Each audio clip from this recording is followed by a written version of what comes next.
What is going on, everybody? Welcome to the Healthy, Fit, and Pain-Free Podcast. I am your host, Doc T, and welcome to Doc T Time. This is episode 28, and the title of this episode is Why Are We the Reason for Childhood Obesity? So, if you're new to the Healthy, Fit, and Pain-Free Podcast, we welcome easily implementable and no BS advice to help you improve your lifestyle and limitations and get back to doing the things you love with the people you love.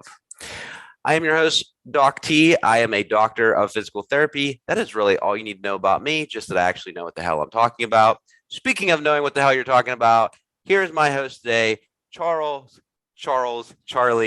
Dolnosich. Sir, please introduce us. Tell us a little bit about yourself. All right. So I guess I could go into a lot of detail or kind of give you the Reader's Digest version. The wording that I use, because I've been on other podcasts before, and I always tell people I'm just a man of many hats. So what I do is I'm a teacher, I'm a trainer, and I'm a coach. And those three things kind of are interwoven together because the skill sets you use for the one, you kind of parallel into the other. So being a teacher at the elementary level, I teach fifth grade. That's kind of my day job in a sense, but to be truthful, I really kind of usually reference my occupation as being a trainer, where I work with predominantly an athlete-based population, anywhere from adolescent athletes all the way up to high school and top-end college athletes. And then I work as a nutrition coach as well. I have an online company that I run. So we do anywhere from your average Joe who wants to lose 5 to 10 pounds to, physique competitors that are actually getting on stage in a bodybuilding competition. So again, those three things kind of overlap, but that's just a really general introduction to who I am and what I do. Awesome. And it's funny, I was just thinking about this as you were giving that description, and it's funny you say you wear many hats, because actually in the description it's literally says all the hats you wear. But this is a perfect explanation of Charlie and I, the way we make up the spectrum of knowledge between the two of us is people have these ideas that either you have to go to school and you have to get this elaborate education to know something, or you have the other camps that says, no, it's all about experience and the hell with credentialing. And really between the two of us, you can see where the spectrum gets filled up pretty well. Yeah, for sure. So, because you definitely, we both have experience, but you definitely have experience. And I will say you do know what the hell you were talking about. So, and I appreciate that. And I could even give you a little bit of like a microcosm of that on a smaller scale, like when it comes to training specifically. Like people ask me all the time, they talk about like accreditations or certifications when it comes to training people. And truthfully, of all those that I've received and studied for and tested for, the most valuable experiences that I had were all internships that I've done or people that I've worked with directly. So whether that's me seeking them out, them seeking me out, different partnerships and different seminars that I've gone to, essentially anything that was kind of like self-motivated in the sense where like I went and worked with someone else, like not testing in a book, because the literal application, I guess, of knowledge is actually doing it.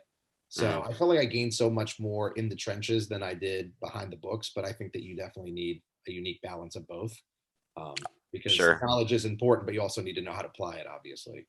Yeah, no, it's funny you say that, because I was talking with one of our newer coaches, Jess, recently, and we have a high level athlete in the facility right now that I'm training one-on-one, and I have experiences training athletes before, but it was funny because she's asking me some questions about it, and she's like, how do you know what to do with this and that? And I told her that it was because it was a passion of mine. There was a lot of money that I spent back in the day, a lot of time that I spent learning things that I may never have used or may never use, but it was stuff that I really enjoyed learning about, and I enjoyed learning in general. And finally, it was a tool that I put in my toolbox that I could finally pull out. I had this hammer and I finally found a nail. Yeah.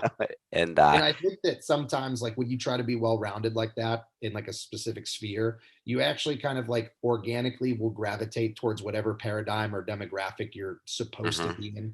Like, I don't know if you would call that fate, or like faith-based people may say that that's God's plan or whatever. But like when I first started training people in a gym setting, like one-on-one training, it was all geared towards physique competitors. So people that were bodybuilders, people that were bikini competitors, or people that wanted to step on stage, just because there was like a natural bit of comfort there because that's what I did. Hmm. And then over time, whether it was just organic circumstance or whether it was kind of like, I don't know what I felt comfortable with, or for whatever reason, it kind of naturally gravitated to the point where I was getting more and more athletes. Some of that was predicated on the fact that I work in a school district and I was coaching sports too, in the purest sense of in the word. So like I was actually physically being a coach for football and wrestling. So you garner a lot of athletes, especially when you're in charge of strength programming there.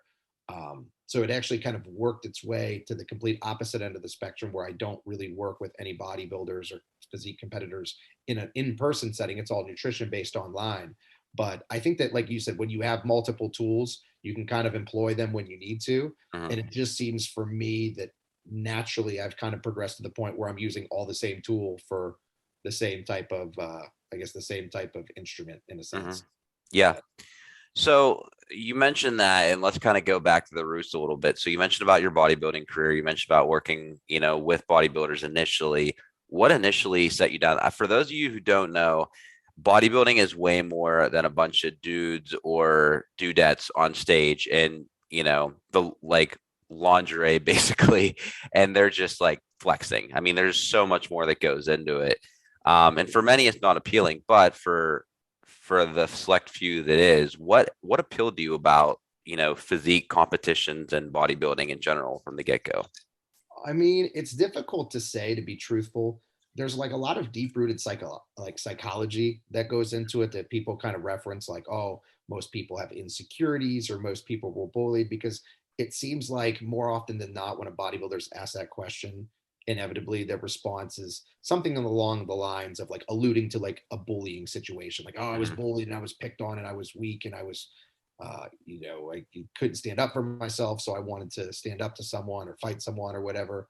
Where truthfully, for me, like, I know it's difficult to analyze or subconscious, but I don't think that I really had any confidence issues or any type of like traumatic childhood events. Like, to be fair, my childhood was pretty pristine and very privileged, and I'm cognizant of that and I recognize that. So I don't think it was anything there. Um, I don't know if it was just like, I think that because when it started, it was just kind of like an innate thing. Like when I started training for sports and started lifting, I kind of, as I got older into like 17, 18, whatever, I started realizing that because I'm a pretty self aware person, or at least I like to think that I am, Hmm. especially when I was younger. I think that I was a little bit above my times maturity wise in that sense, not in some others, but definitely in the sense of like, I knew what I wanted. I knew what I was capable of. I knew what my flaws and my strengths were. So one of the things that I kind of like self-actualized really early on was the fact that, like, man, I like sports, but I love training for them. Hmm. Because you think when you're a kid, you love sports, and it's like I definitely like them, but I just almost kind of gravitated towards the training more than the actual sport itself. And once football was over for me, because that was like my main sport growing up, is once football was over, I kind of struggled a little bit to not to fit in the sense of like socially speaking, but fit in to like find something to I kind of direct my competitive edge or whatever. So I tried a bunch of things. Like I power lifted for a little bit. I did Brazilian jiu-jitsu for a little bit, and I tried all these things and nothing seemed to click. Like I love the training of all those things. Like I love the powerlifting training. I love the MMA training. I loved all that stuff. But ultimately I just kind of found a little bit more comfort in bodybuilding, and I can't really pinpoint why. I mean, I want to say like the cliche things like, oh, well, it's about perseverance and it's about self improvement. Like, if you want to persevere and self improve, you can go read a book too. So, Hmm. why was it that that was the thing? And truthfully, I don't know. I mean, maybe I just like the way that I looked. I mean, because I know that there's a lot of people that will kind of, they don't think that that's the right thing to say. They have to say it's about, again, self improvement Hmm. and self betterment and pushing yourself to the limits. And all those things are fantastic. But like at the end of the day, we all like to look jacked too. So I think that the fact that I could work really hard, it was all on me, because growing up I played only team sports Hmm. like basketball, football, baseball. So like it was only team sports. So you're relying on other people. I think that it gave me an opportunity to see what I was capable of. Number two is I couldn't make excuses and blame other people for my shortcomings. And then likewise, I couldn't give anybody else credit but myself when I did well. And then I liked seeing essentially instant gratification. I know that that's kind of ironic because the thing about bodybuilding is it takes a lot of patience and a lot of time. But in the gym, you see your strength increase, you see your confidence increase. Again, it's not like I had too much of a problem there, but I definitely saw some immediate return on investments. So then I think that I just got hooked with it. And then it also, to be honest, kind of fits my my obsessive compulsive nature as well, to where like the meal planning and the structure, like I'm a very, very, very hyper structured person. In fact, it's people think that it's awesome, but it sucks because I have no spontaneity whatsoever. Even if I have to leave to go get something from the grocery store, it's like, I don't know if it's social anxiety or whatever, but like I don't like doing that. Like anything that's unplanned on my schedule, I hate. Hmm. So I think that it kind of fit into my lifestyle characteristics as well. You know, it's hard to pinpoint like for one particular thing, like I said earlier. So Sure. multifactorial for why I like it, I suppose. Yeah. It's funny though, where I could go so many different ways there. It's funny you mentioned that there at the end though, because I'm the exact same way as far as like planning things out. I even this is funny. I even plan out phone calls. Like Yeah, people make fun of absolutely. me for Yeah. that, but I'll like if someone texts me, it's like, hey, I need to talk. Be like, all right, when are you are you available between 4 and 7? You know, it's like because you never know. Phone calls might take a freaking hour. Yeah, So no doubt. And dude, I'm in the same boat with the way my schedule is. It's almost what do they say? Invention is the mother of or the mother of invention is necessity. mhm, So like I have to schedule these phone calls because it's necessary. It's not necessarily a product of convenience. It's that I have no choice because I only have certain time slots available. So I'm definitely a scheduled person, to the point where like our kids in school where they have like their assignment books where they have to write their assignments on their date book and stuff. I do that as well just for my day-to-day stuff. And sure, it's yeah, absolutely imperative that I do that because I'm very structured, very by the book person. And if I don't have that, I'm a mess mentally. So mhm, allows me to perform better, I guess. yeah, yeah. So you were talking about the drive and how there's always a stereotype, and I agree. Like there is that stereotype of, you know, they were picked on or there was bully or that's like the story you always hear. And I know for me it was a little bit different too. I was the opposite. I was always a bigger kid. I'd never really got. I mean, I got picked on by my friends. That was just like the typical thing. So by the opposite, are you saying you were the bully? Did you bully I people? yeah, I was the bully back in no, I was a gentle giant, but like I was always the big kid, and so whenever I started training, I was stronger than most. I'm not going to say like I wasn't stronger than all. I wasn't destined to be the number one power lifter in all of the world by any means, but I was definitely stronger than most, and it was kind of like what you said, and that's really where I took off as far as loving this the strength training aspect and training for things because I like you mentioned the instant gratification of seeing the weights grow. Yeah. But it was but yeah, it's funny now looking back on it because as individualistic as I am, I'm like, why in the hell did I ever do team sports? Hmm. Because now, like, not that I'm not a team player, but I'm very much about self criticism and self perception. Yeah. And so it's very interesting that you put it that way. Well, I feel like it allows you, like team sports allow you, whether it's justified or irrational, it allows you to kind of garner excuses. So Mhm, we didn't win this game because of this person, this call, that call. mhm, Whereas with bodybuilding, even though it's a subjective sport because you're getting judged from a panel of people, I feel like there are not really excuses. You can't really blame anybody but you for how you show up. Like it's mhm, you're the one putting in the work.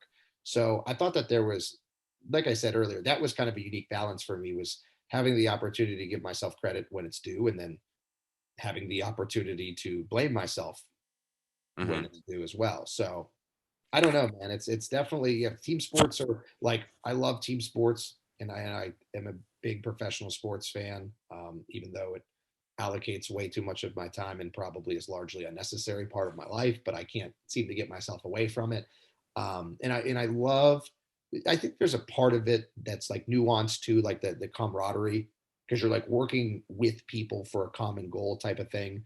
Mhm. So I think that there is definitely benefit there for me, but in my adult life, you kind of look and reflect back. And that's one thing that I've always said now to people is I wish that I would have found an individual sport earlier in life, like wrestling or golf or Yeah. something like that, that I would have been invested in and had the opportunity to try, because I never did anything like that. So I think that would have been cool in retrospect, like looking back, man, I wish I would have done something like that Mhm. when I was younger, at least. So in retrospect, I mean, I know you mentioned about your family in a sense that you lived that you grew up in a good setting, like you can't really, privileged setting as you put it. Did your family have any type of influence on you as far as like sports go, as far as your diet went, nutrition, anything like that, or was it pretty much just all you? I mean, from a sports perspective, it was pretty routine. Like touch on that briefly. Very, very specific items that my parents laid out, but they weren't too much of a hindrance or too much of a benefit either way. Like one of the rules, the main rule was when you try something, you don't quit. You could not go out for the team next year, but once you play a sport, you're committed to that team. You make that commitment. You're never going to quit. Kind of like the no nonsense, no complaining type rules. Always give effort. That was a big thing. That was probably the number one, was have enough self-respect for you and have enough respect for us as parents to give 100% to all that you do. Hmm. And they were never really big on the performance, like whether I did well or did poorly.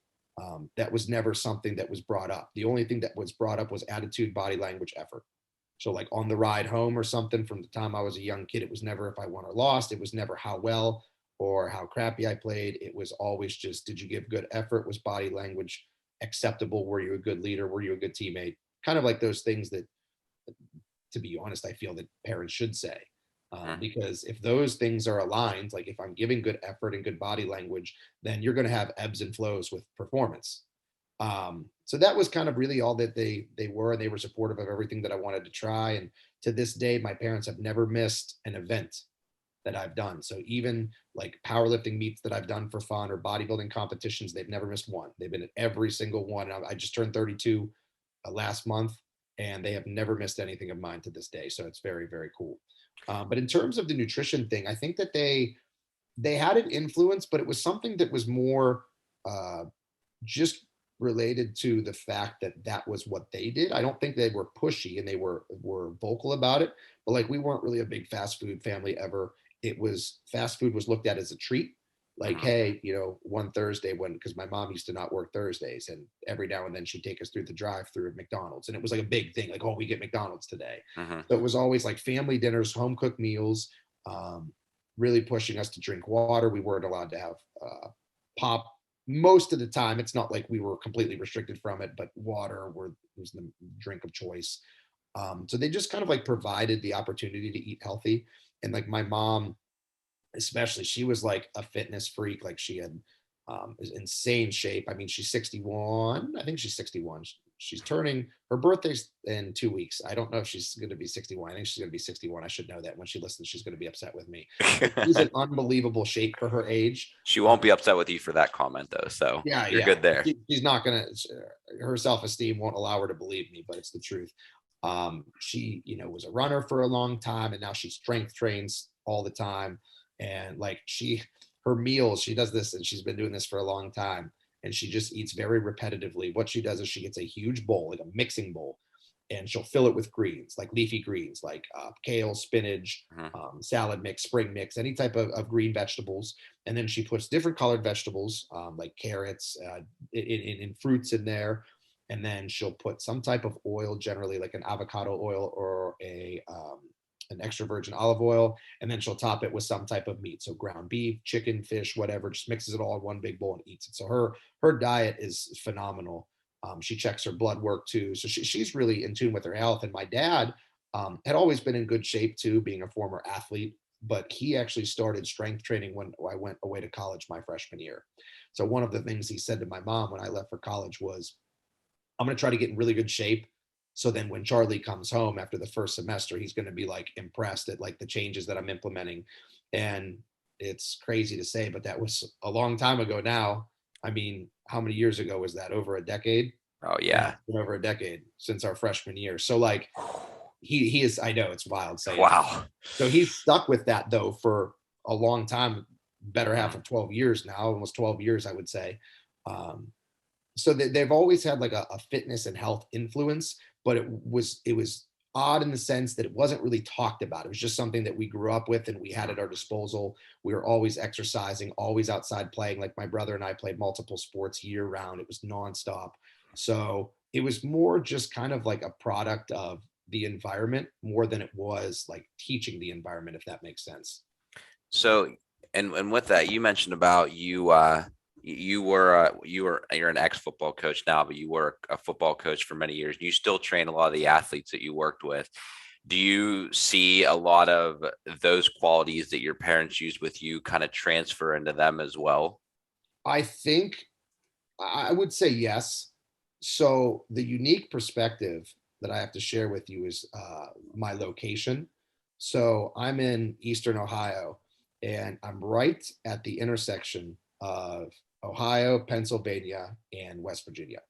So I Okay. work with athletes from several different communities. Like right now, in total, counting my college athletes and my seasonal athletes, as I like to call them, the ones that do their strength training and their movement training with their teams in season and then come to me for work in the off season. I'm well over 100, probably upwards of 200 athletes right now. Hmm. Um, and I work, and they're all from different schools. So it's one of those things where I could give you every end of the spectrum on what my athletes experience. I would say that it's really geographically predicated. Like, so some of my athletes that come from very affluent, well-to-do towns, they produce athletes that have more resources, foundationally speaking, because of family income and resources that are available.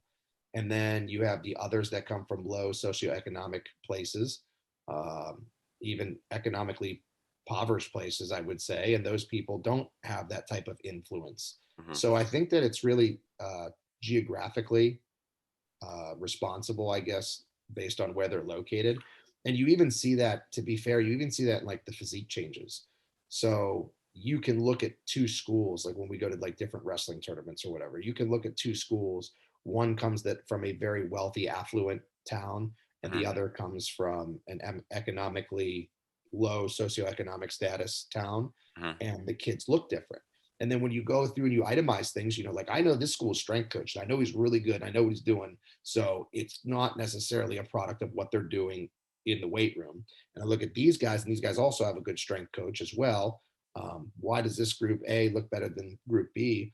And I think that it's because of the family structure and what's going on at home. So group A, who comes from a great, high, well-to-do area, those kids are going home to steak and potatoes and home cooked meals every day. Hmm. And maybe they have a little bit more finances to allocate towards additional resources like different recovery methods, all Supplements, all that stuff. Yeah. supplements, one-on-one training. Whereas kids at school B, where they're not as well off, they may be going through the drive-through or eating processed foods that are cheap and boxed.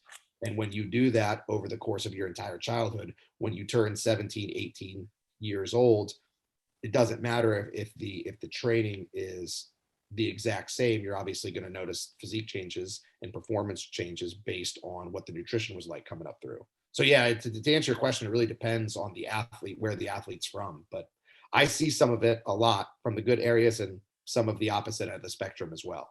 Yeah. Well, even like mindset wise too, we there's always I like to use this example, even though it's a horrible example now, but like we all know the AB, the Antonio Brown stories of like these kids that grow up in, the slums, and they grow up with little to nothing, Yeah. except God-given talent. And then luckily they were given the chance and eventually they make it. Um, and then so like there's a podcast that I've listened to, and he made a really good point one day that you have three camps as far as making it in life. If you have nothing when you grow up, you're at advantage because you literally have nothing. You know what that feels like, and you never want to feel that again. You Mhm. don't have resources, but you have the drive and you have determination, and then you just have that tenacity because literally that's all you have. You have camp C then, where it's you grow up with all of the resources that you need. So you literally have all the resources that you need. Like you might have the drive, you might have the tenacity, but really you just have the resources to get you where you need to, kind of like you mentioned with the more affluent athletes you work with. Again, Mhm. there's probably some skill there, but at least you have the resources. The ones that are screwed are the ones in the middle, because these are the ones that have enough of the resources to not really need that tenacity to get by, but they don't have enough resources to really get them there. And yet they know what it's like to be comfortable. So like Yeah, it's a very interesting when you're dynamic. saying that, man, when you're saying that, the initial word that came to the forefront was, I was like thinking, yeah, man, they're just too comfortable, I think is what it is. Mm-hmm. Where it's Yeah, too much comfort to be on part or side A, but it's not enough comfort to have unlimited resources like C. So the people that are B in the middle, yeah, it's tough. Not that I'm saying that being middle class is too much of a bad thing, but when it comes to long-term success in sports, you see that they're lacking both of those two polar opposite things that tend to create good athletes, either unlimited resources or unlimited drive. sure. And really too, I mean, I grew up in more of like a middle-ish, maybe a low middle-ish, but middle-ish class growing up. And that was kind of it's still a battle to this day. Like I have drive, I have tenacity, I have this. I don't want to live like this. I want to live like this Mhm. deep inside me. But there is still like that comfort almost that like whispers in your ear. It's like, hey, if you just do 40 hours this week and you come over here, there's a real comfortable couch that you can just sit on and watch Netflix too. Yeah. Right. And you have to fight that. Like you have to fight that a little bit more. And I'm not saying, if I came home to a multi-million-dollar house, yes, there's a lot of those couches that are very comfortable and a lot of those things you can do. But again, it just really comes to the driving force. So with that being said, we're jumping around all of your hats here. So the other hat that you wear then is also as a teacher. Mhm. And you are in elementary ed. That's correct? Yeah, it depends. To be fair, it depends on what school district you're at. So I teach fifth grade, which some classify as elementary. Technically, at our school, I'm on the middle school time schedule. So elementary, middle level education.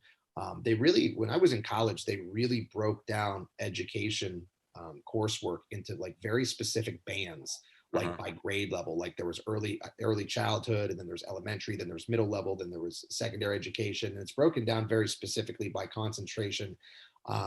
But the way that like licensures work from state to state is all different. So I can teach a lot of grades and I can teach a lot of subjects, but right now I'm in special education in fifth grade. Which, for those of you who don't know, so Charlie and I went to college together. That's actually how I met him, was freshman year. Freshman year, if you would have told me that Charlie was going to become a fifth grade teacher, I would have laughed in your face. Dude, if you would have told me like sophomore year that I was going to become a teacher, because I went through a couple major changes, Mhm. and it was kind of like, what it was comparable to, man. It was kind of like when I was talking about how after football, I wasn't sure how to allocate my competitiveness or my desire to get better or my time for that matter. And it was kind of the same thing. Like as I started going through from major to major, I couldn't really figure out what I wanted to do because I thought that I was for sure wanting to do stuff. But then when I got into like very, very specific, like clinical things, I realized like, you know what, I like learning about this, but I'm not going to like doing this. Mhm. And then I changed a couple of times, and it's a really long story for another day because it's going to consume way too much time. But I actually stumbled on education by mistake and took education courses to help with another major that I originally had, and then by accident kind of had to go on a field experience and realized that teaching was what I really liked. But there was no way I would have ever had the foreshadowing to think that I would have gotten an education. In fact, if you would have told me, not only would I have said no, but it would have been a vehement no. And I could Mhm. have given specific reasons why I wouldn't like it. And my skill sets wouldn't allow me to succeed there. And I thought that for sure that was not somewhere where I would go. But like I said, like I started the podcast earlier, whether it's like faith or just fate or whatever, I wound up where I was supposed to be, I guess.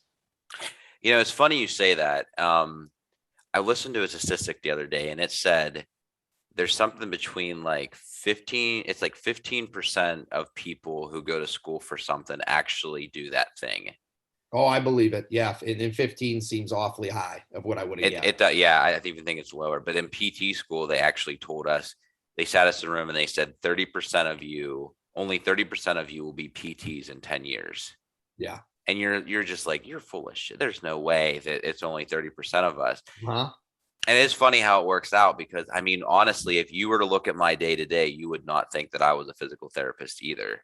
And I bet, to be honest, to interrupt you real quick, I bet that number is even higher now that it's a doctoral program, because I bet, because my mom's a physical therapist, and I bet if you look back statistically, when it was only a 4-year program, just like a normal bachelor's degree, that the number was probably less. I feel like some people who are PTs probably feel the need to continue it after they've had X amount of schooling in, kind of Mhm. like, I'm in too deep at this juncture, so I might as well complete it. So I Sure. wouldn't be surprised if that statistic is actually, the 30% is actually higher now than it Uh-huh. would have been earlier. Yeah, but it is funny like how like all of that, and like you said, it could be fate, it could be luck, whatever. But I think truly we just it's again, it kind of goes back to what I said at the very beginning. Is it's that spectrum of like credentialed versus experiences, and I think people have in their mind what a certain field or major or whatever looks like, Yeah. and they don't really quite understand where they fit in that mold. Hmm. Um, I'll never forget, you and I had a conversation a few years ago when I was working with you training athletes. And I said to you one time, I said, I don't understand. You are someone who's obviously very passionate about, about training, about bodybuilding, about athletes. You're very knowledgeable for someone who didn't really go to school for it either. Why are you a teacher? Like, it makes absolutely no sense to me. And you made the comment that, you know, these kids, regardless if I wasn't here, there would be another trainer, another coach, or someone here who could take these kids and he could train them. And a lot of these kids have the athletic ability. So even if he did some really stupid things with them, they could still come out as really good athletes. He said, that's no problem. It's going to be easy for these kids to find another coach. He said, you said, as a teacher, like those kids come to me and that might be the best 8 hours of their days they get, or that might be the safest 8 hours of days they get. And I would rather put time and effort towards that because those kids need me. Yeah. And so it's like things like that to where it's almost, you realize where you fit in that mold. Hmm. You know what I mean? And then, and with my athletes too, that's one of the things that I pride myself too, is there's always going to be a coach that knows more than you. There's Mm-hmm. always going to be a coach that is able to implement like a training philosophy better than you. He's going to have better cueing than you. He's going to have better athletes than you, he or she. So that's always inevitable, that you're going to have someone that's a better trainer than you. But one of the things that I try to pride myself on is no one's going to have better relationships with their kids than I will. Mm-hmm. So like when I talk about like my training company, my training branding that is trademarked is the No Excuse Nation. And we kind of look at ourselves as a family. Like it's really awesome because I do a lot of group training with my athletes too. Like we do one-on-one and then we come together and do some group work. And it's so cool because all of my athletes will like talk about my other athletes. Like, hey, I saw that Sarah and Maddie got all state last week when the awards came out. That's awesome. Or, I'll see that all of my athletes from this school will comment on all the athletes' posts from another school. Or they ask, hey, I haven't seen Bobby in a while. How's Bobby doing? Is wrestling going well for him? So that stuff happens all the time. And so I kind of visualize my training group as like a little family, so to speak. Well, now it's an extended and very, very large family.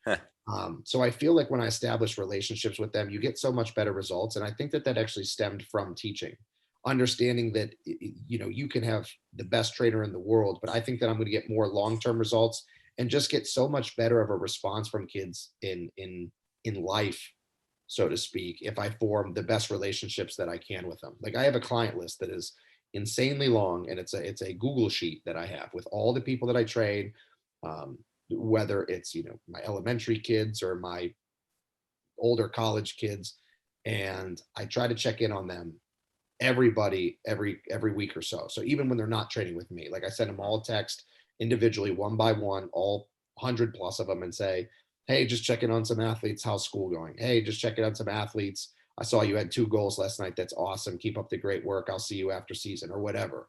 And I think that teaching, how I talked about, like teaching was so important for me because it allowed me to connect with them better and give them more than just a training sphere would. I think that teaching taught me that I can give them that in training too, just not as much volume. Mm. Because again, it's time allocation. Like in a student, I'm with them 8 hours a day, every day, Monday through Friday, Monday, Tuesday, Wednesday, Thursday, Friday. Whereas an athlete, I'm only with them for an hour and a half, 1, 2, 3 times a week.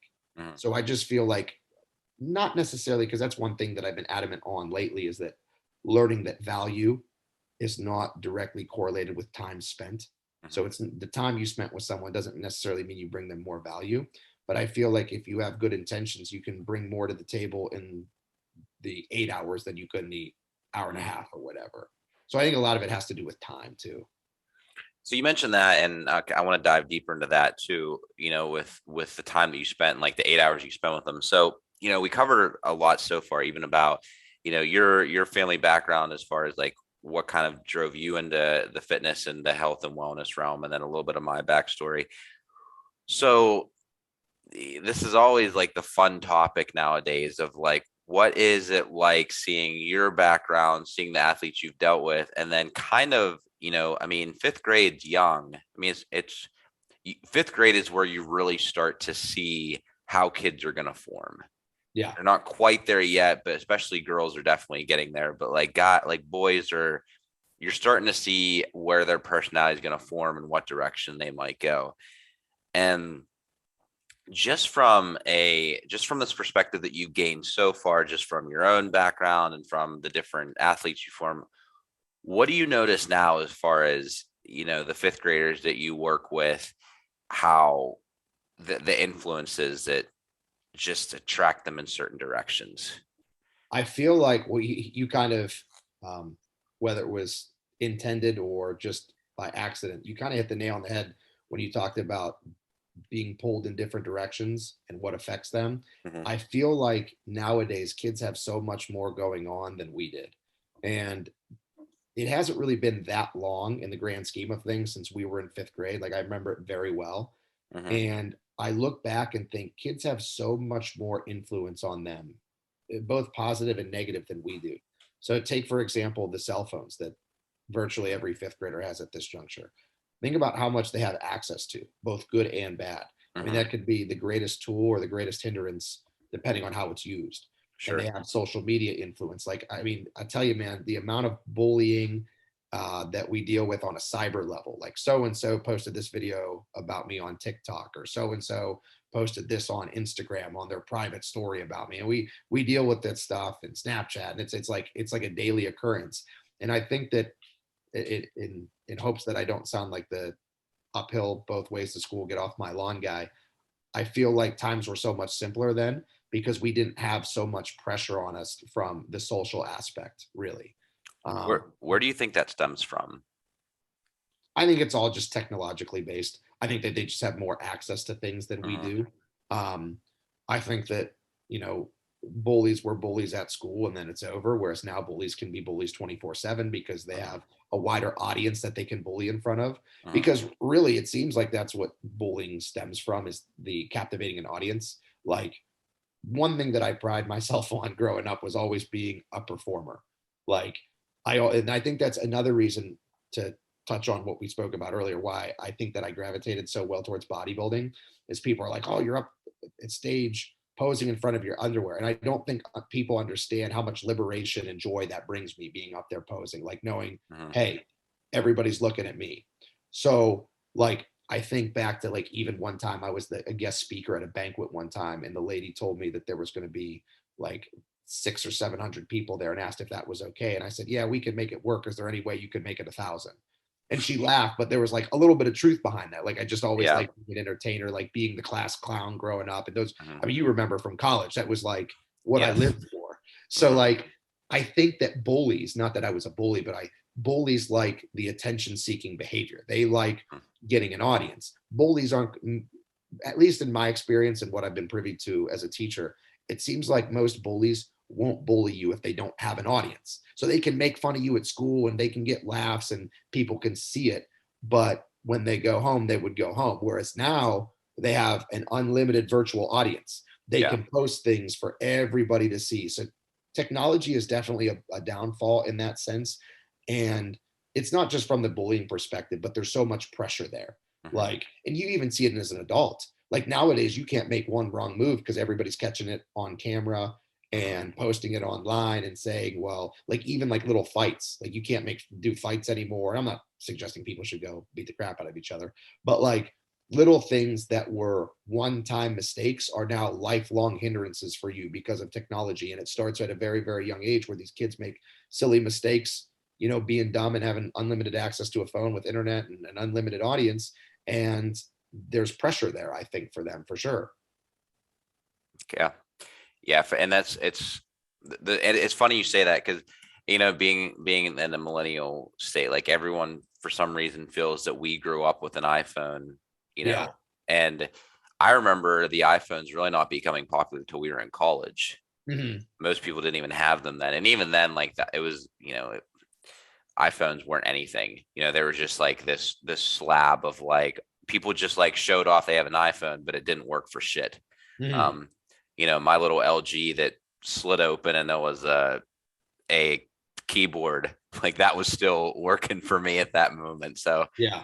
I can't even fathom what these kids do. And it's hard too, like whenever, you know, with my son, granted, he's not even close to, you know, he just figured out how to walk, but you kind of sit there and you're thinking like, how do you navigate this as a parent? Because eventually this is going to become the reality Yeah. and it's only going to get worse, you And know? you have to kind of like tiptoe that threshold of blending strong parenting and accountability, but then you also have to allow some semblance of freedom. Otherwise, you could run into potential issues where the kid is rebellious and going against you, and Mm-hmm. it's very, very difficult to tiptoe that line for sure. Mm-hmm. Yeah, and I think a lot of time, and from what you know, we were talking the other day, like I love psychology now and really reading up on a lot of this, you know, with the mind and how the mind works, and a lot of a lot of, and I want to hear your perspective on this. A lot of parents don't realize that most of the time it's communication, Yes. and and when parents think communication, it's like I'm punishing you because you did this, and then they feel like that's communication, then they walk away. And it's like, well, no, you just threw in their face why they're grounded or whatever, why they lost a privilege Yeah. without actually hearing their perspective of what happened. And then you together coming to the conclusion of, okay, you understand one another. Now this is why we are making this change. Listen, man, you and I mean, just full transparency, you and I had dinner or lunch the other day and talked for about 2 hours all about perspective and the importance of it. Mm-hmm. And I just had this conversation probably a month ago with a high school student and talking about the number one downfall in education. And you can kind of, that's really, you can kind of parallel that into everything, not just Mm-hmm. education. That's only a small segment of it. But the biggest downfall in education and the biggest gap that we have between educators and students is lack of proper communication. So again, you use the reference or the example of I'm punishing you because you did this, but there's no perspective, there's no dialogue, and there's no recommendations or there's no modeling or anything like that. So one of the things that I've always said, and I will stand by this forever, is that an enormous amount of our world's problems can be solved simply through better communication. And that doesn't just mean clarifying things. Because when people think a communication breakdown, they think, oh, you just weren't clear.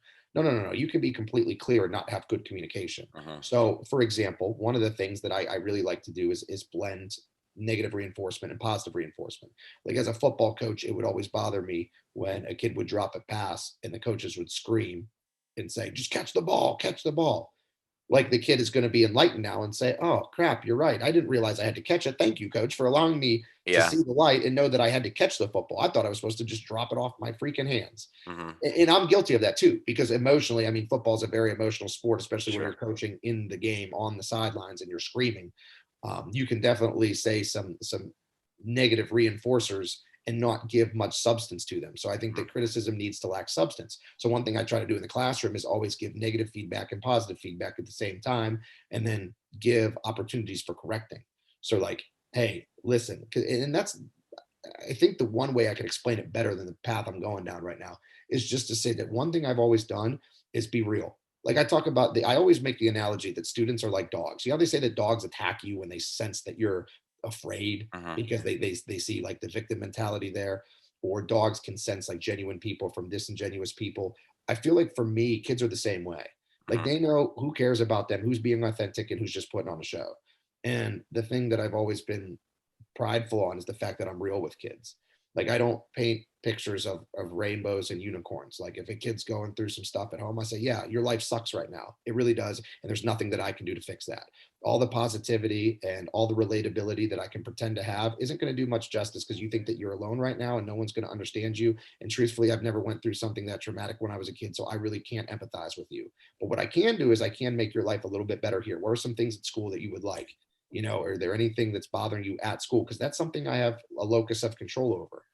And so just being real with kids and understanding kids and trying to sit down and conversate with them is kind of like a lost art. And trust me, man, like I'm a disciplinarian too. Like I'm the first one to scream and have a nuclear meltdown when things aren't done the way I want them, the way that they're supposed to be done. But I don't get to that point unless it's thoroughly discussed over and over again how we're supposed to do things, why we're supposed to do things this way, how it's going to benefit them, and going through that laundry list of things Mhm. is ultimately beneficial. So I think that the communication gap between teachers and students is really like the downfall of education, to be completely honest. I've talked about that numerous times. So it's just very coincidental that you see communication being like imperative to a relationship between anybody. Well, yeah, and it's I mean it's definitely in the school for sure, but it's everything. It's like, if you study leadership, that's always like a big thing they bring up is communication. And it's just like you said, you know, you it's people think that clear communication is the big thing. Yeah. And um so for instance, there is a an author, and I feel so bad forgetting his name right now, but um he created a book called Conscious Coaching. And uh, I'm gonna think of his name as soon as we get off this stupid podcast. But anyhow, um, but he brings up, so he does this strategy with his team, and what it is he's like, all right, so I want you to take a light bulb. Now, I want you to act like I am a caveman who is just transferred into this world, and I want you to describe to me what a light bulb is. And what happens is people are like, okay, so you have this bulb, and the caveman's like, okay, what's bulb? Okay, you have this plastic. Okay, what plastic? And so like people are sitting there and they're being very clear. It's a plastic bulb the light comes out of. That is very clear. However, if you're the caveman, it makes absolutely no sense whatsoever Because it lacks perspective, because it probably. lacks complete perspective. That's awesome.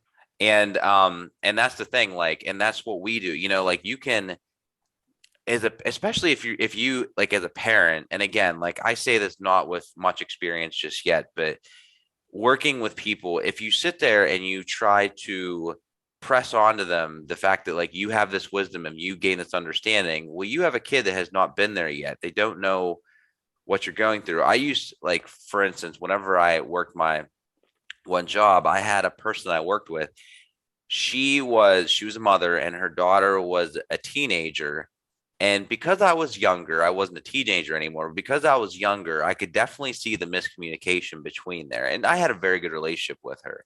And when she would complain about her daughter and the mistakes she was making, I'd always try to layer in, okay, can think about it from like this perspective and kind of describe it to her, because I was that bridge. I was young enough to remember, but old enough to know better. Yeah.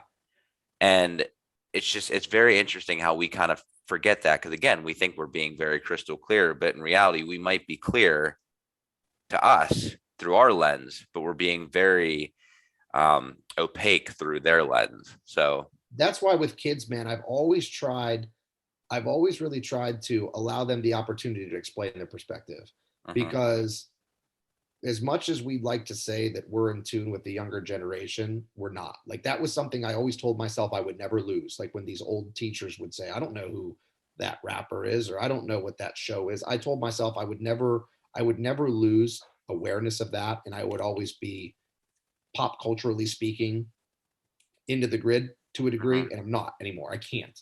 And then, especially with like some of the social media platforms that I haven't investigated or used myself, it's very, very hard for me to understand what they're going through, and like I said, even pop culture references that are completely I'm aloof to. Dude, So we're the same age, and like I thought I'm not that far away. Huh.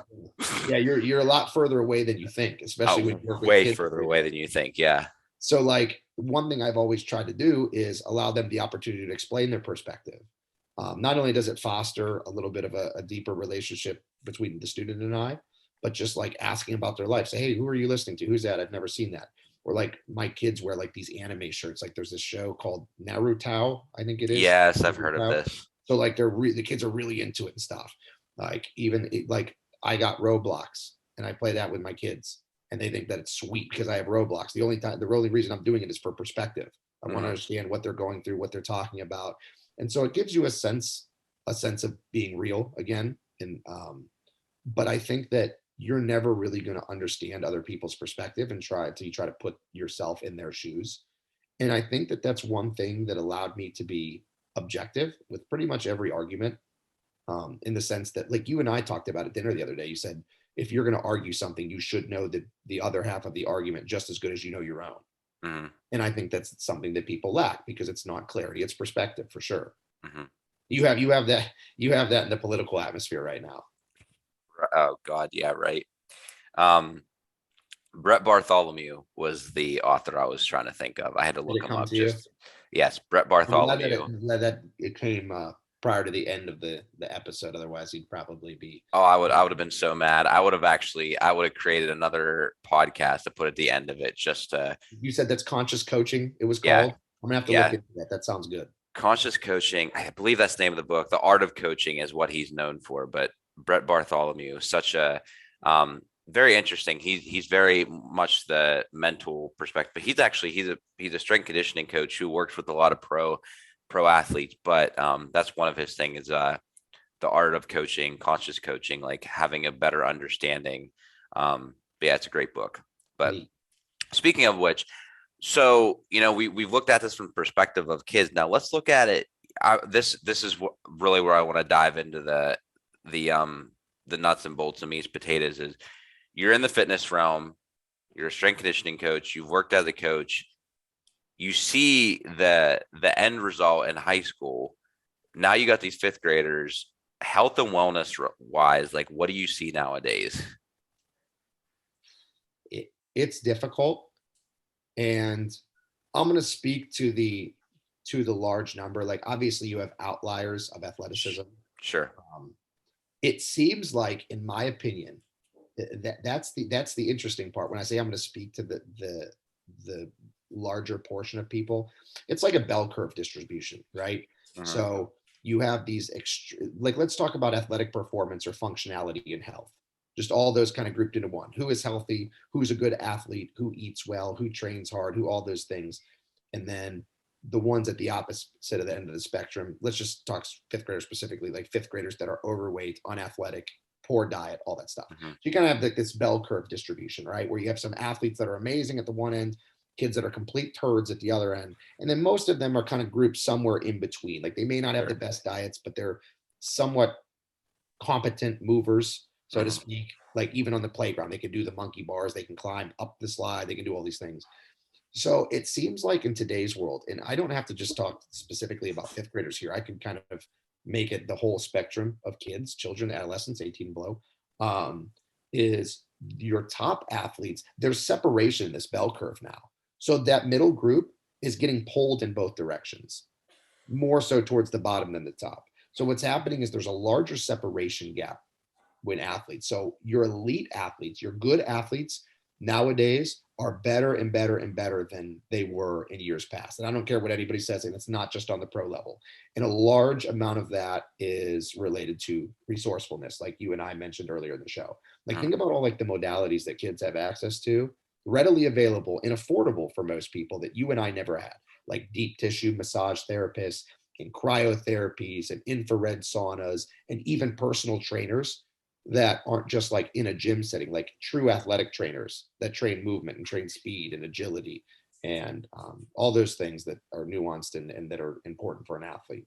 Like they have all these phenomenal resources and then knowledge and then access to the knowledge because of like smartphones. Like you can look up stuff. Like our training programs that we started with, we got from Flex magazine that weren't really great for athletic performance, but we just saw what Ronnie Coleman was doing in the magazine. So I'm going to implement it and hopefully I look like him and get stronger.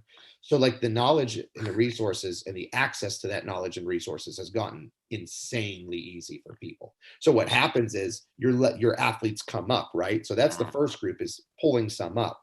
But unfortunately, I think more are getting pulled down now. So you're getting a lot more athletes that are like, I think of it as like a football team. Like when I picture my high school football team, for example, like there are some athletes that I've worked with that are just as good as, and that's kind of a difficult comparison because the school that I coached at was a smaller school and the school that I attended was a real big school. Mhm. So it's just based on population, the big school is going to have a lot higher caliber athletes. But I Sure. feel like overall, the mean was much better at the school that I played at. Like we had some kids that weren't as good or not athletic, but they're like most of the kids were in the middle of that bell curve. Whereas now we have at some of these schools, we have elite level athletes and then kids that their health and wellness and physical traits are just almost non-existent. Mhm. So it's like it's the bell curve is getting pulled in both directions where they say, oh, athletes aren't as good nowadays. Well, there are some that are definitely better, but I Mhm. think that the majority of them are just splitting now. So like that middle group that were like competent in health and wellness is getting pulled towards the bottom, and some of them, a few of them, are getting pulled towards the top. Yeah, and I mean, and in regards to athletes too, we need to understand that a lot of parents are actually moving and doing different things to try to get their athletes in a better population. Well, So, that happens in Ohio because that was new to me. I'm glad you brought that up. Like when I moved to Ohio, they have this thing called open enrollment. And to best of my knowledge, Pennsylvania doesn't have it still and didn't when uh-uh, I was there.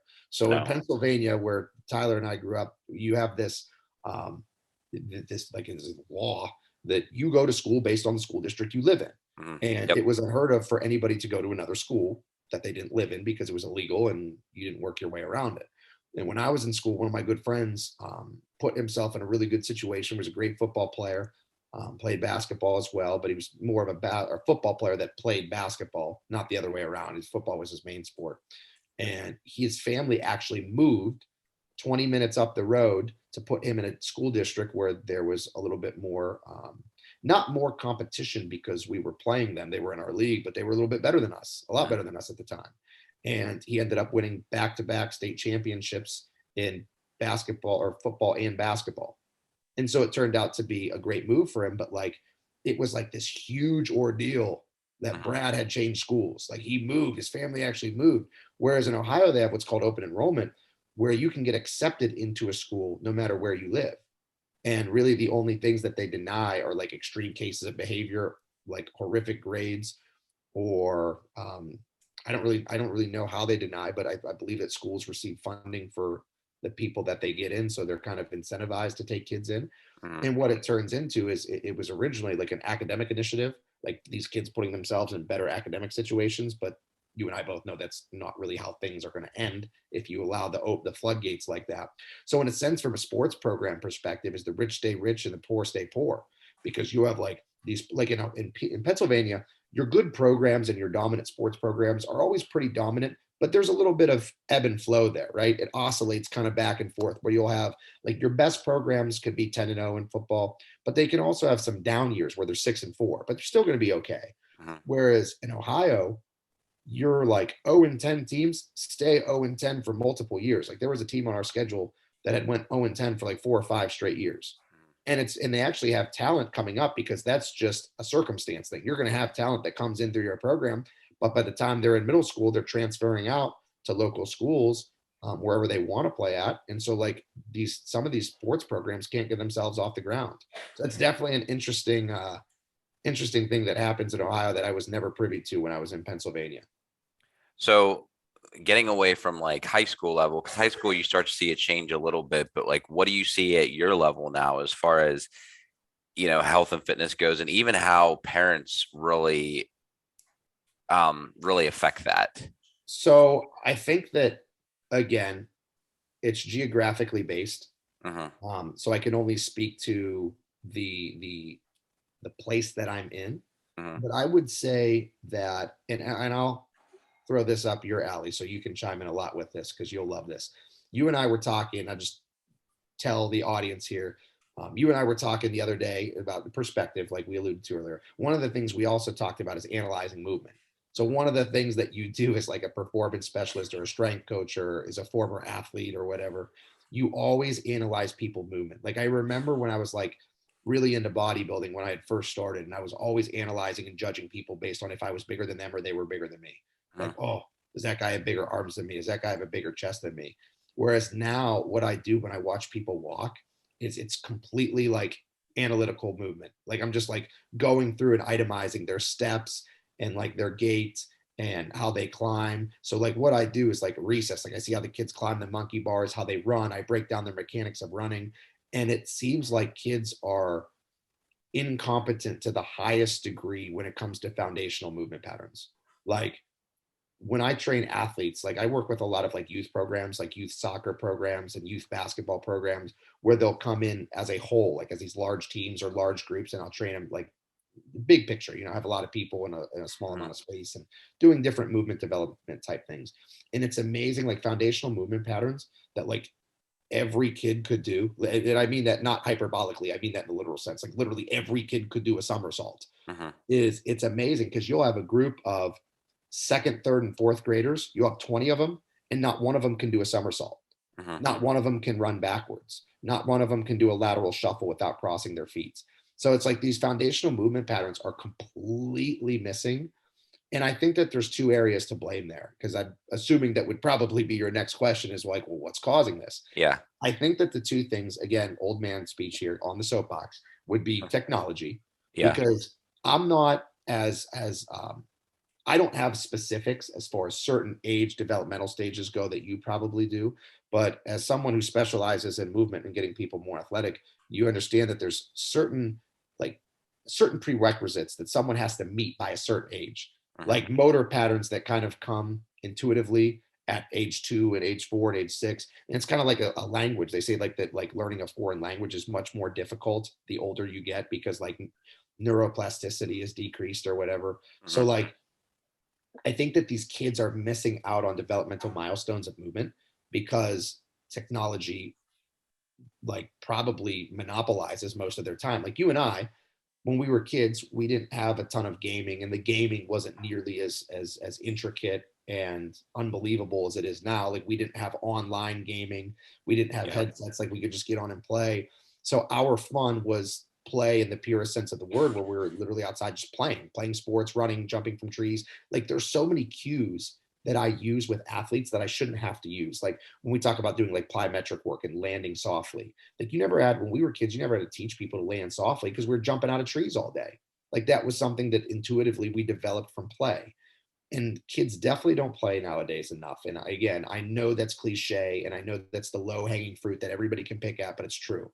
Um, and the other thing that I would think of in terms of that is just lack of, I don't know, lack of knowledge, maybe, which sounds kind of ironic because, you say that they have all this knowledge readily available, but I don't think that the parents really care to develop kids. And maybe I could take it a step further and say it's you have the opposite end of the spectrum where parents care too much about their kids' development, that they get too specified at a young age, where it's all technique of movement or technique of skill. It's skill development. Like if I have a kid that I want to make let's say that we have a parent and we have me, and I'm not suggesting that I would do a better job of developing a kid than the parent would by any means, just talking strictly for hypothetical purposes. If we have a parent that has a kid, they want this kid to be the best basketball player in the world. They're probably going to do nothing but skill specific work, shooting, dribbling, ball handling skills, all that like specific stuff that's specific to their sport. Whereas me, for the longest time, I'm not even going to have them touch a basketball. I don't care if they can dribble between their legs when they're 4 years old. I need them to learn how to jump, how to squat, how to hip hinge, more flexibility, more mobility, and not in the sense that I'm going to teach them what a hip hinge is or teach them what a squat is, but it's all movement development through play. That's one of my biggest things with adolescents and young kids in training is structuring games. Like we play tag, we play ring around the rosy, We play different somersault games, different like tag games, freeze tag. Like we play all these things that is essentially unstructured drill work that's teaching movement patterns that they don't even realize they're being taught. So I think that sometimes focusing too much on skill specific items leaves the athlete holistically underdeveloped. And I think that you and I would both argue that the skills are easy to teach, but once an athlete has already passed those milestones of, athletic development, like when they're 18 years old, it's difficult, if even possible or feasible, to change the way that they run. Like if you're trying so hard to change the sprint mechanics of an 18-year-old, it's probably an exercise in futility at that point, to be honest. Yeah. So I think focusing too much on skill development and just not playing enough, and those two kind of overlap there. I think those would be probably the two biggest issues that I see, to be fair. Yeah, and it's funny, so basically like you're parachuting and I'm in a helicopter and we're going to land in the same place here. So basically I agree with you, but I'm going to take a different perspective of this. And the one piece of this is yes, I believe technology, but I think technology works in two phases here. So like one is, it's funny when you were talking about like kids, they have all this like technology at their disposal. I remember, again, we're going back to like uphill both ways, cold weather, Yeah. I remember whenever I was a kid, if you wanted to try out a game, you had to go to Walmart and stand at the stupid controller looking up at the TV and just like cranking your neck for the next like 30 minutes, hoping to Yeah, God. they had like the gaming kiosks. Yep, the gaming kiosk. And awesome. You're hoping that your mom has like 10 other things that she needs to buy, so you can like actually get to play the game a little bit longer than you originally had planned to. So there's that. So at least we were standing. Yeah. But it's that, but also there's other things with technology too. So like shoes are made now to where we do less work. Oh, brother, don't get me started. Hey, listen, man, I'm just going to have to give a self plug here and tell you that you're going to need to have me on another podcast, because anybody who knows me, or let's say people who don't know me, I'm known around the gym as the barefoot guy. Yeah. Because I am in bare feet all the time. And in the summer, when I'm not teaching, I'll be at the gym all day. And that's, again, not speaking hyperbolically. I mean, I will be there from sunrise till sunset, and even before the sun comes up and after the sun sets, training athletes. And I will actually not wear shoes the entire day. So I will get in my car in the morning, drive to the gym with no shoes on, train athletes all day barefoot, and then obviously do the same on the way back home. So I'm glad you brought that up, because man, I could go off on that. But you're absolutely right. Shoes are horrific. Shoes are one. And then, I mean, think about it. Like, even if you have an athlete who has like an ACL tear or something like that, I mean, these multi-$1,000 braces that they have these braces, like these ankle braces that are multiple hundreds of dollars that they can put on them. But even athletic wear, athleisure wear that kids wear, stuff like that. I mean, you have all this stuff that comes into play, not to mention the expense of like different equipment, baseball bats, stuff like that. But well, dude, can I interrupt you there for a minute? Think about something. Will hit home with you and I being, people who lift and people who strength train, is look at all the equipment used for things that can become a crutch. Like for me, when I would deadlift, because I used to deadlift all the time in high school, and in college, but specifically college, like it was like my favorite thing. Like completely irrational training programs. Like I would just max out deadlift 3 times a week, like high volume, high reps, high sets, everything, high weight. It's just like no like risk mitigation on my end at all. Like I'm just going to deadlift as heavy as I can, as often as I can. Well, one of the things that I would do is I would always use straps to hold the bar, and I would use a belt. And then as I got older, 2 things that I noticed were severely underdeveloped just out of habit of doing that all the time were grip strength and core strength, which now I conscientiously don't use either of those to help improve my core strength. I haven't used a belt in 6 or 7 years at least. I don't put one on. Likewise with the straps. Sometimes I will, because my grip is still a little bit behind, but I try not to use them if I don't need them, just so I can make sure that I'm training those different muscle groups that make my grip stronger. So I think that that's part of it too. Maybe athletes have too much equipment, not like the baseball bats or anything like that, but sometimes I think that they're not allowing their body to function the way that it should or was meant to. Yeah. But even too, like, I mean, if we're getting away from athletes, hoverboards, these freaking motorized scooters that are and bikes that are around now, like there's all these things that again, it's technology. It's just there's so much involved that they can utilize. They don't really have, I mean, sure, balance like a hoverboard, like God forbid, if you ever seen the video of Mike Tyson getting on a hoverboard, it's like this, this is the shit that happens. But again, it's technology, it's where they have to do less of that. Yeah. Um, but and also on the other end, when you mentioned with parents, actually, I was talking with someone. I did a course a long time ago. Well, it was like a year ago, and they actually argue that parents are smarter now. That's the problem. They're smarter in the fact that they know too much for their own good. They knew too much in the fact that like they try to dictate a program. They try to dictate what their kid is doing, but then they also, like you said, they try to keep them into certain things only rather than being multidimensional. Yeah. And I think that like I run into that a lot too, where one thing that I never try to do as a trainer, because this is one of my training pet peeves, is we're strength and conditioning coaches or athletic trainers or whatever you want to label us. They overstep their boundaries. So sometimes they try to act as a therapist, a physical therapist. Sometimes they try to act as an orthopedic doctor.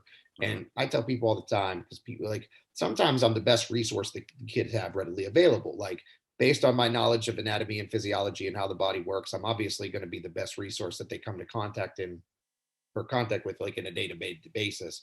So like if their knee hurts, who's the first person I'm going to tell? I'm going to tell coach. Yeah, I'm going to tell Charlie. So they'll come in and say, my knee hurts. And I'll say, okay, where does it hurt? Because usually I can go through some assessments and diagnostics with the disclaimer of, listen, don't take my word for it. I'm just saying based on how symptoms are presenting, this is what I think that it might be. So they'll go through the itemization of what hurts and how it hurts. They say, what do you think I should do? And I always say, I think you should see an orthopedic doctor, not a fifth grade teacher. So I try not to overstep my boundaries. But I feel like parents do that a lot. So like parents will, here's a great example, man. This is perfect. I love this story. So I had this pitcher come to me years ago, probably 5 or 6 years ago, was a junior, I believe, in high school, and was throwing mid to upper 80s consistently, like hitting 88 on his fastball with good location, just throws hard, for a 17-year-old kid. And he had this issue with his lower back where he was going 2 or 3 innings and couldn't continue. And they were pretty adamant about his rest periods and his pitch count. So it's not like it was an overuse injury. And his mom wanted me to strength train with him because at this point I'd built up a pretty good client base and a pretty good reputation. So she came to me and said, I need you to help train him, get him stronger because he's going to play college ball. He's already getting tons of offers. He's a lefty too, so which helps immensely. She said, the one thing you have to promise me is you just can't have him do deadlifts. I said, okay. I said, can you explain to me the rationale there? And she said, because of the back issues. And I said, okay.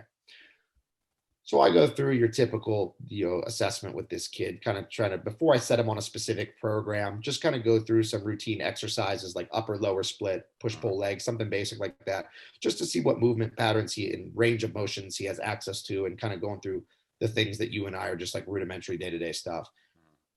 And after about a week, I told him, I said, okay, here's what we're going to do. I'm going to level with you. I said, we're going to deadlift. And he says, I said, nope. It's like from the water boy, what mama doesn't know won't hurt her. Yeah.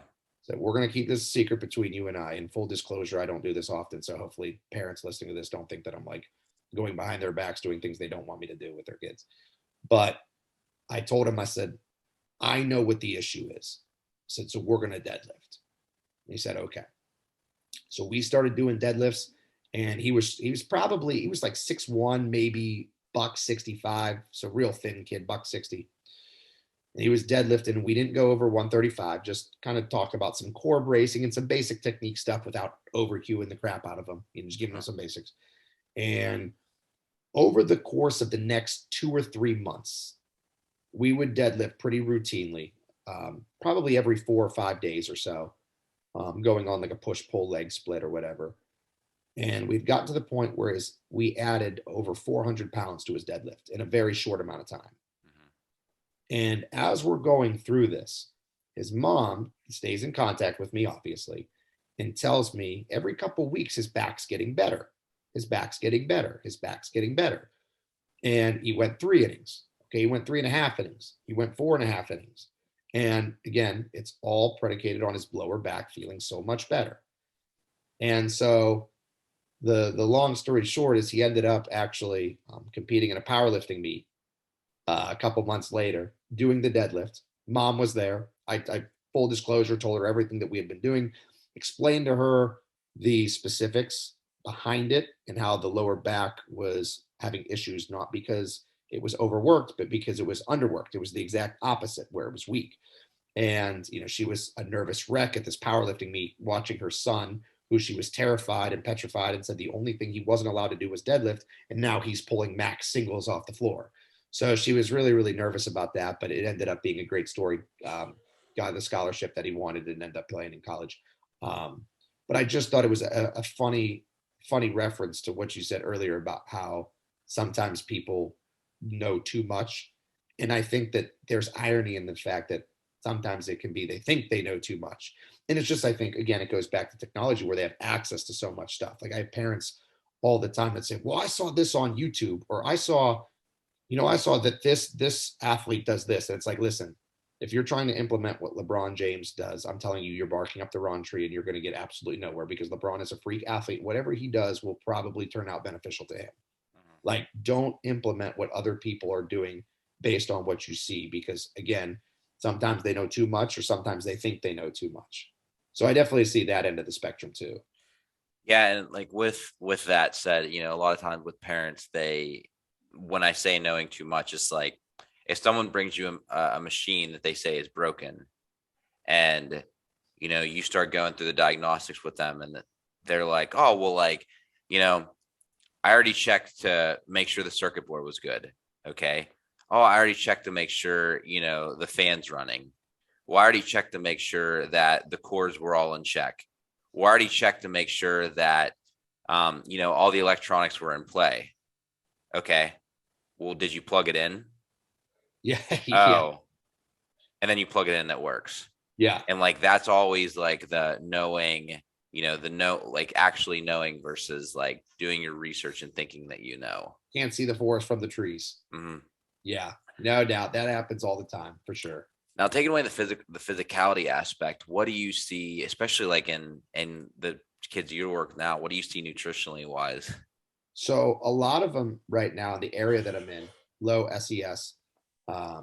So financially not very well off families. Obviously there are some, and it's pocketed. We have like a lot of kids that have a ton of money, but the large majority of our kids, I think our poverty rate, like free and reduced lunch rate at the school is like somewhere up 70%, 80% maybe. So it's very high. And there's a large number of our kids that the only meals that they will get is their breakfast at the school, which is free for them, and their lunch at the school, which is free for them. And it actually had gotten to the point where our school offers this, it's called, I forget the exact name, but it's like a backpack program that our counselors run, where they have backpacks filled with food and snacks for the weekend that they put in all these kids' lockers. So it's inconspicuous, like the kid doesn't get embarrassed like they're getting these extra food items because they can't afford it or whatever. They just put extra backpacks in these kids' cubbies or lockers all throughout the entire school, every grade. So that way they have access to like meals on the weekend that they normally wouldn't have access to. So when you look at it through that lens and you say, okay, well, some of these kids, the only meals they're getting are from the school, you obviously have your answer because you know what's coming from the school. Highly processed foods with preservatives, because you need to cook them in bulk in large number, and they need to be stored for a long time because of logistical reasons. So everything that our kids have is complete crap. And I say that from top to bottom. Almost everything that they have access to food wise at the school is horrible. And then we have, I did not everything, but probably 99%. We have this table outside of because we have like this where you go into the back and get your food, like kind of in like this, just like a college campus would, where they go and get their food and then they come out into the cafeteria area where they sit, right? And we have this table that's outside, between where they get their food and where they go to sit down. And it's a more or less, it's like a disposal table, so to speak, where the kids can put any food items that they don't want. So it's the way that the school lunches work. And there's like a funding issue where the kids have to take a full lunch. Like if they want to get pizza, they have to take the pizza, the drink, and the side. They're not allowed to just go in and say, I want pizza. Because what the school does is it's a logistical thing, like I said, where they track the number of meals that they have to submit or whatever. Yeah. So anyway, they have this table where kids can dispose of the items, not dispose of, but almost give out the items that they don't want. So like if I get a pizza and a side and a drink and I don't want my drink, I can set my milk on this table and leave it for any of the other kids who want additional food. Like some of the kids that don't have food at home may be hungrier during lunch, so they may come up and get some of the food. And wouldn't you know it, that the only items every day that were on that food table were the fruits. Like, because obviously some of the vegetables, like you can't just like take them off of the tray and set them there, like the cooked vegetables, but it's all the apples, all the bananas, all the health items are set up on the table, and everything else is taken to the tables to eat. And yeah, it is. I have this conversation a lot with my members. So like, and you'll appreciate this. So I made a statement the one day that, with my son, and this is kind of my wife and I navigating through this, but like with our kids, I'm never going to reward them with any type of food. Because when you do that, you reinforce in their mind that all foods reward food good, and it's typically. Well, it's the same thing. I'm sorry to interrupt you, but it's the same thing with strength training. Like you're always told not to make conditioning or athletic training punishment in sports programs, because the minute you give workouts as punishment, like, oh, we're going to do X amount of sprints, then automatically there's that connotation that goes along with it from the negative aspect. Like, oh, well, running sucks, I don't want to do it. So in the off season, when you're trying to make kids faster, you're trying to benefit them, they kind of perceive that as punishment. So I for sure see that. Yeah. And so, but it's funny how many people have chastised me with wanting to do this. And it's people, because food has become such a, because it tastes good, and food is like such a treat for many of us. And I hate to say it, but I really think it just comes down to many people don't have a lot of great things to live for, strive for. So like food is kind of that thing. Yeah. But it's also the fact too that, like we, even with Rhett, like when Rhett first had ice cream, not proud of it, but when Rhett first had ice cream, like the look on his face was just, my wife and I still laugh to this day, how funny it was and how giggly he was with getting that ice cream. So like everyone loves to see that, and I get it. However, it leads to that. It leads to the fact of, we want to give them all those foods, and processed foods are easy to heat up. They're easy to throw in the air fryer. They're easy to do this or do that. And granted, when you're a busy parent, like I get it. I totally get it. When my wife and I are getting home late, the last thing you want to do is make a full-fledged meal for your kid. But you just always have to realize the repercussions someday that they're going to leave that fruit on the table and they need to eat. And that's what they should be eating. So yeah, man, it's very I interesting. definitely get that. It's kind of like go back to bodybuilding, when you walk around with like all of your meals measured in a Tupperware container. And like you're walking around eating a Tupperware all the time, and it's chicken, it's vegetables, it's rice, it's sweet potato, it's fish. And people will look at you like you're the weirdo. Like, why do you eat that stuff? When fundamentally speaking and evolutionarily speaking, that's what your body was designed to consume. Like that's like the other day I read this, and I thought it was funny. They said, if God wanted us to eat bread, why didn't he make a bread tree? Making a reference to the foods that we should be eating should be growing out of the ground, walking, swimming, anything Hunter-gatherer style. Yeah, exactly. Whole food ingredient stuff. But yet you and I are the weirdos that eat like that. Like, have you seen the Liver King? Yes, I have.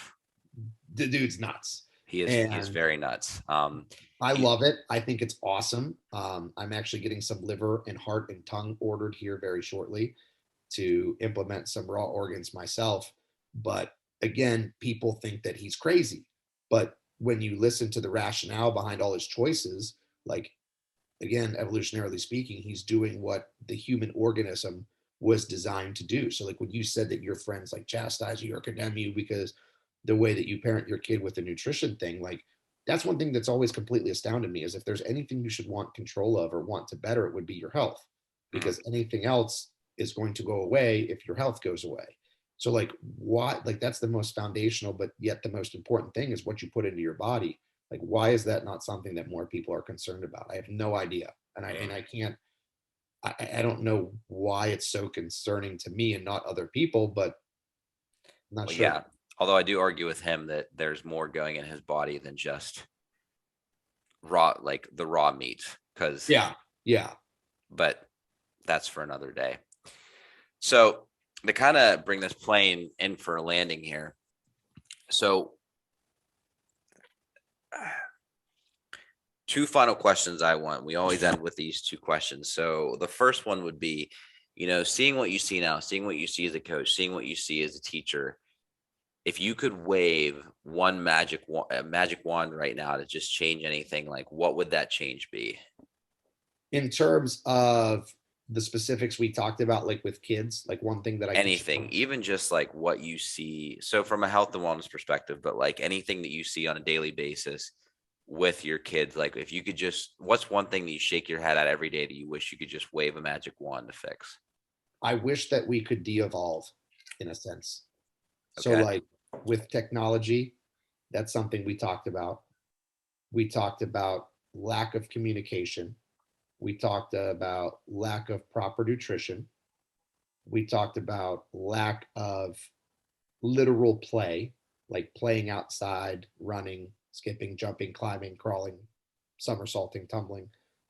And I think that if we were to like de-evolve as a society in a sense and go backwards and take step backwards to how things used to be, you would see all of those increase. You would see more playing outside. You would see probably a little bit better nutrition. Um, you would see less technology integration.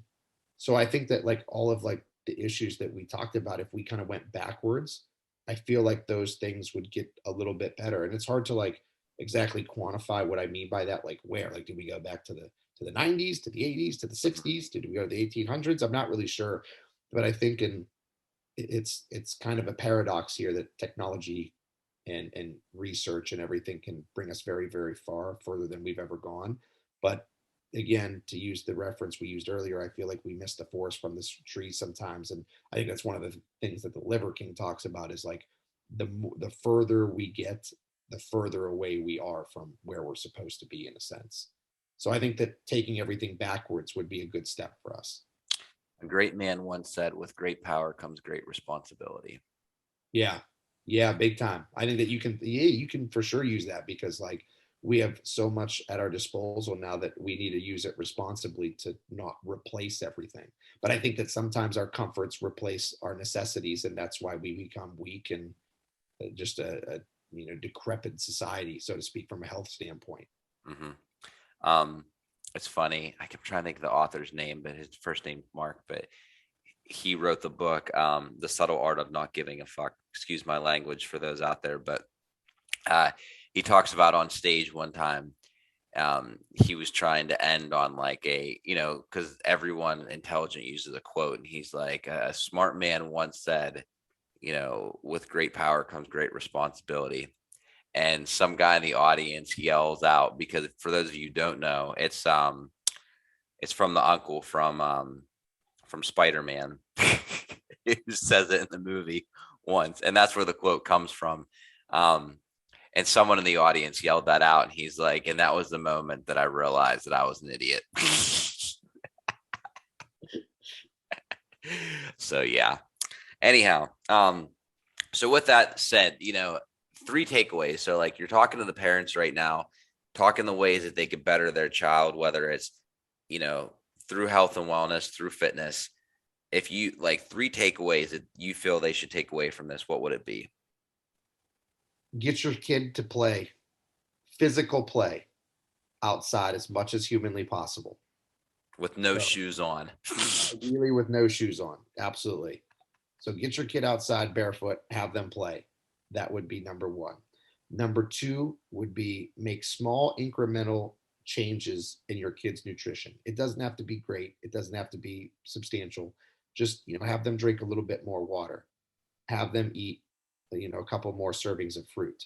But just try to get whole food, single ingredient foods. If it doesn't grow or doesn't walk or doesn't swim, you probably shouldn't be eating it. Again, you don't have to go completely full Monty on it, but just make small incremental changes in your kids' nutrition.